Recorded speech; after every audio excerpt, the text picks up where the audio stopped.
Intuitively, it feels like your biceps might be more active when you're using a supinated grip. But what you're feeling and what you're seeing is the muscle being bunched up. Supination shortens the biceps. And we actually have multiple studies showing that the biceps grows more when it's trained at longer muscle lengths. So in that sense, you might even argue that the biceps will grow more when you train it with a neutral or even a pronated grip. The reason some people think that it's best to train your biceps in supination other than the feeling is because it has better leverage in that position. However, what we are concerned with for bodybuilding purposes is not external force output, so we don't care so much about the leverage. We care about the internal tension in the muscle, which is essentially the same as the internal force production, not how much of that internal force is translated into lifting a greater weight.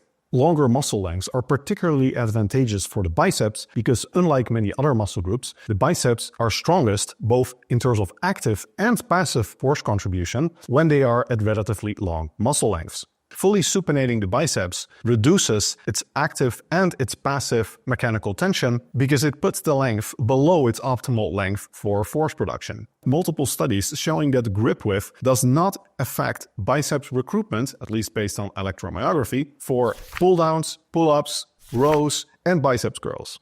So overall, you definitely don't have to just use a supinated grip for all your biceps work. In fact, it could very well be detrimental because you might get greater gains if you use a variety of forearm rotations, including even some pronated work to lengthen the biceps more and really train it at maximal lengths.